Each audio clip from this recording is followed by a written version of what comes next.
Today, I'm going to be making traditional Buckeyes. This recipe uses only 4 ingredients. We need 1 pound of creamy peanut butter. I'm using Jif. This is a 16-ounce container. You need half a pound of butter, which is 2 sticks, and you want to soften it. So as you can see, I've had it in the microwave, 2 sticks. You need 1.5 pounds of powdered sugar, confectioner sugar. And then you're gonna need some, this is the chocolate candy coating. It's chocolate almond barks, what it is, great value, the Walmart brand. I had some already, but then I bought some more. I'm sure we'll use all 6 of these blocks, but then I bought extra just in case. But we don't even need that right now. What we wanna do first is we want to cream together the butter and the whole jar of Jif peanut butter. And then after we cream that together, then we're going to add that whole bowl of confectioner sugar. So we're starting with a brand new jar of peanut butter and use the whole thing. And it smells wonderful.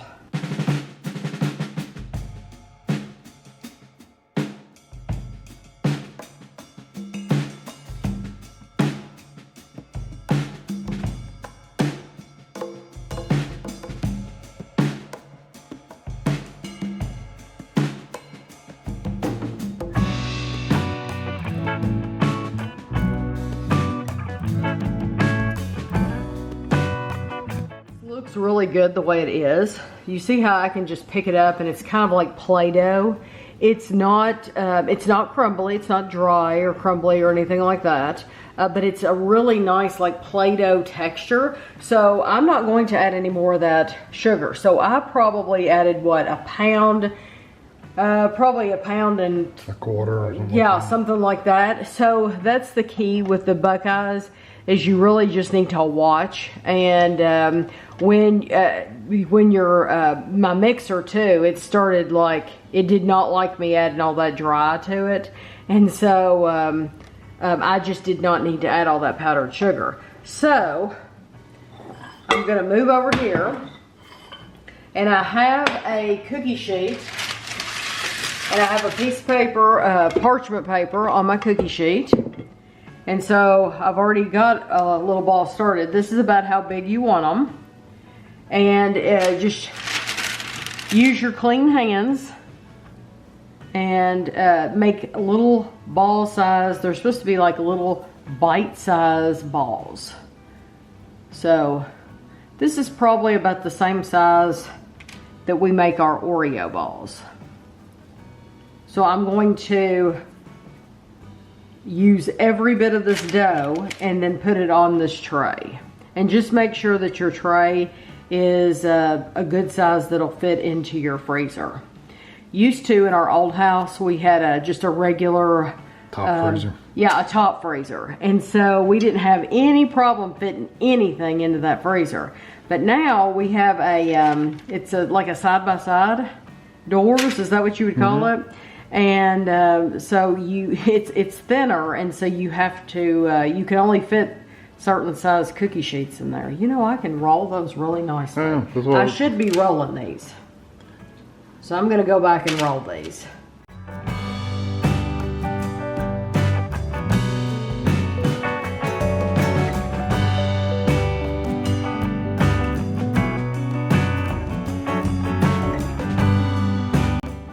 All of my dough. So now what you want to do is you want to go through and you want to take a toothpick and you want to stick a toothpick down through the center of each one and make sure you go pretty far down in there, because the toothpick is what you're going to be using. We're going to dip them into chocolate later, and the toothpick is going to be what you use to hold on to dip them in the chocolate. So I'm going to stick a toothpick in every one of these, and then I'm going to move this to the freezer, and I'm going to let these freeze for an hour before we heat our chocolate up.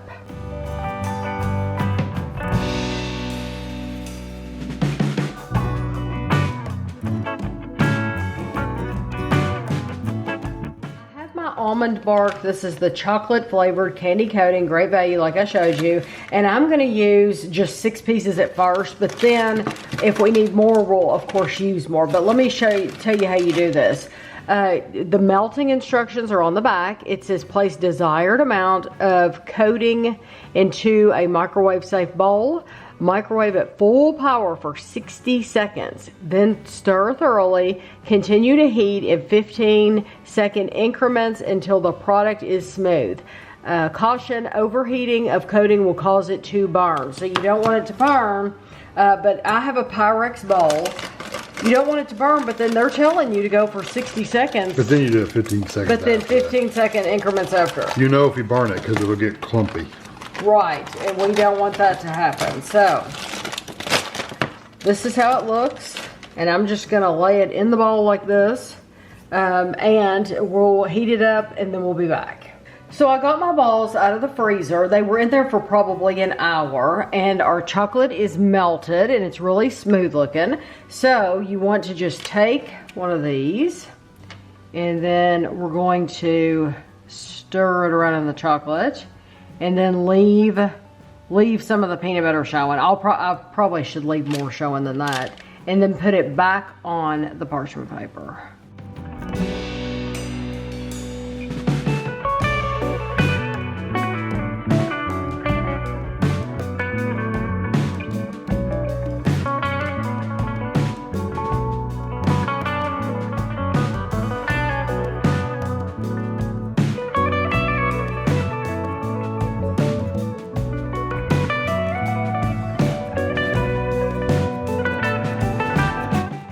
Chocolate I have left, and then I have this many balls. So Kevin thinks that 2 more blocks will be enough to cover the rest of these, and these are really hard to break.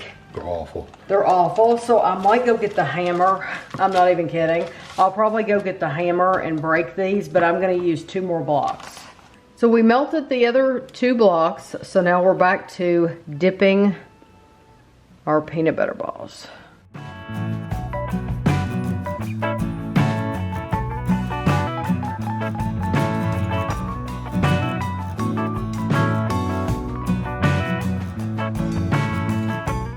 A little bit left, and if you have some pretzels or a cracker, Ritz cracker, or whatever you want to dip in there, Oreo cookie, you could totally put that in there and it'll harden. And you can see that without putting these in the refrigerator, freezer, anything like that. Like the first ones I started out with, these are already solidified, and this is exactly what they should look like. So once they're solid like this, you're going to pull the toothpick out of them like that, and they are going to be ready to eat. I put these in the freezer for about 10 minutes. You absolutely do not have to do that, but I did it just to make sure these were set up really well. So now all I'm going to do is pull the toothpicks out, and you can see how easy they come out. And like I said before, they're ready to go. They're ready to eat.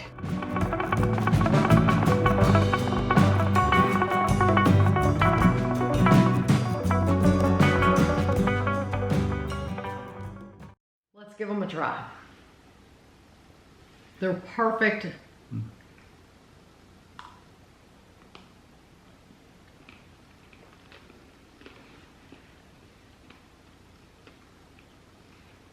Very creamy. It's almost like peanut butter fudge, but not as firm.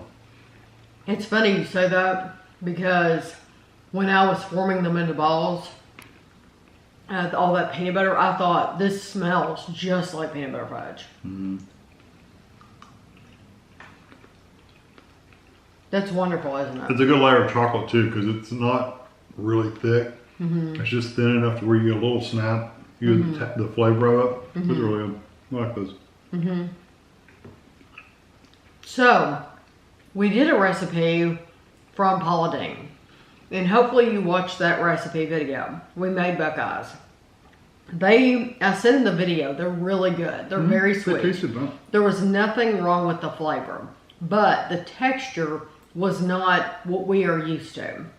And even when you buy them in Ohio, we've bought them from Ohio and brought them home from Jungle Gems. that's where they're well known is Ohio.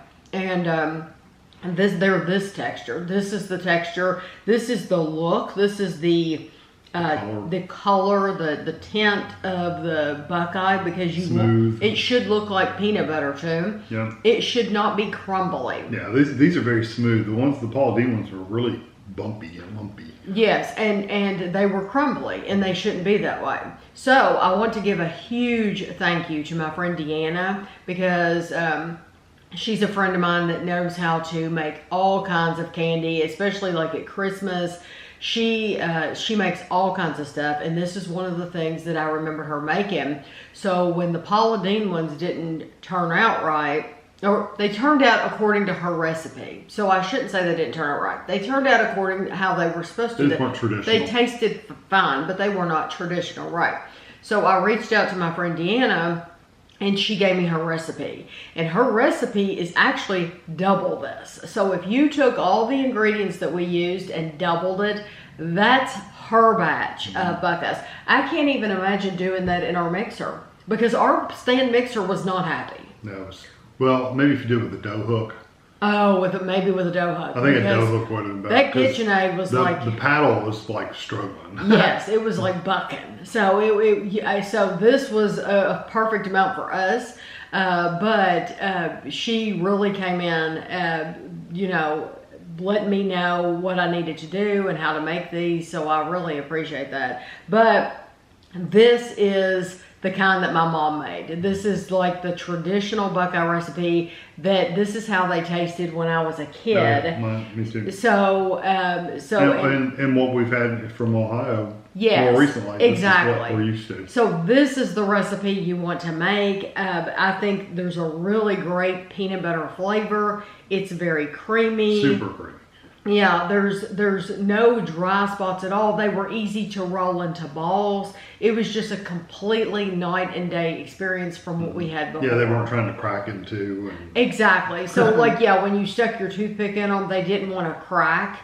The other ones did. And like I said, no fault of hers, because I really do like the flavor of hers. There was nothing wrong with the flavor. It's just all about that texture, and these have a better texture. They do. So I hope you enjoyed the video, and thanks for watching.